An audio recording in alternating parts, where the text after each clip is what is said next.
Idéance pour A11Y Paris. Bonjour, je suis Sébastien Delorme, je suis consultant et expert en accessibilité numérique. Ça fait 15 ans que je travaille, plus de 15 ans que je travaille sur ces questions de la prise en compte du handicap dans le numérique et je suis fondateur d'Idéance. Pouvez-vous nous présenter Idéance et ses activités ? Alors Idéance, c'est une structure qui est relativement jeune puisqu'on a 3 ans. On est composé d'une douzaine de personnes qui sommes toutes et tous spécialisées dans la prise en compte du handicap dans le numérique. On intervient pour accompagner des organismes publics, des sociétés privées, des associations aussi, pour les aider à prendre en compte la question de l'accessibilité numérique. On peut intervenir sur différents domaines, on va soit faire des audits ou des états des lieux pour essayer de constater des niveaux d'accessibilité sur un site e-commerce, sur une application mobile. On fait beaucoup et principalement d'accompagnement de projets. L'idée, c'est de s'immerger dans les équipes projets pour accompagner des designers, des développeurs, des développeuses dans la prise en compte du handicap sur leur projet ou des normes d'accessibilité. Et on est aussi centre de formation, donc on forme tous les métiers du numérique en passant par des contributeurs, des contributrices, des développeurs, des développeuses à la prise en compte de normes françaises ou européennes, voire internationales d'accessibilité numérique. Pourquoi soutenir A11Y Paris 2023 ? Alors, il y a plusieurs raisons à l'importance pour nous d'être présents à ces événements, à cet événement même en particulier. D'abord parce que c'est dans nos valeurs la prise en compte de l'accessibilité, la prise en compte du handicap pour nos clients, mais on s'investit et ça fait partie des choix aussi d'Idéance de s'investir auprès de la communauté, auprès du grand public. Donc tout ce qu'on produit pour nos clients, on essaie de pouvoir le partager. Et donc du coup, ces moments-là, ces conférences, elles sont importantes pour partager, mais aussi recevoir des retours d'expérience, d'associations, d'utilisateurs, de confrères sur des questions d'accessibilité.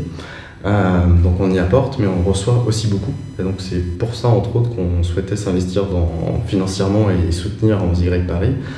C'est parce que c'est pour nous des moments qui sont absolument indispensables d'échange sur les questions de l'accessibilité.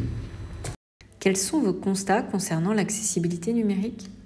Alors je pense qu'on est dans une période avec un tournant assez fort sur la question de l'accessibilité. Comme ça fait 15 ans que je travaille sur ces questions, on va dire que entre il y a 15 ans et ces 4-5 ans à peu près, on était très tourné sur la sensibilisation. On sentait qu'il fallait expliquer, sensibiliser aux enjeux de l'accessibilité. Là, il y a un virage qui est en train de se prendre. Le sujet est plus connu.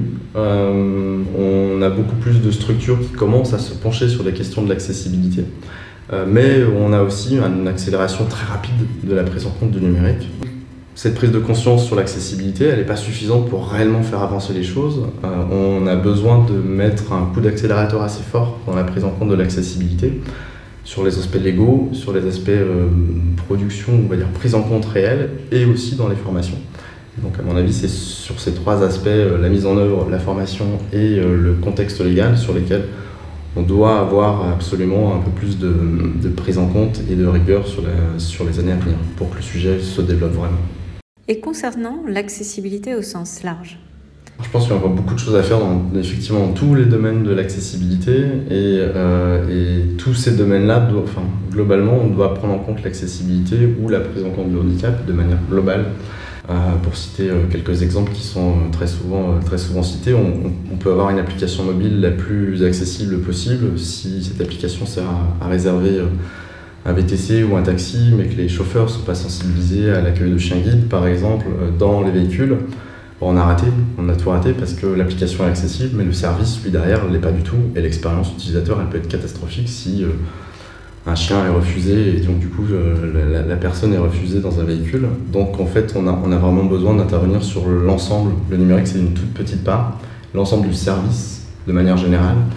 Et là, il y a plein de choses à innover, à imaginer, mais de la même façon, acheter un produit en ligne, est-ce qu'on peut imaginer des solutions pour être plus accessibles sur le parcours de livraison, sur le parcours de sélection du produit, etc., au-delà même du service numérique. Merci à Idéance pour son soutien à A11Y Paris 2023. Pour plus d'informations, rendez-vous sur a11yparis.org.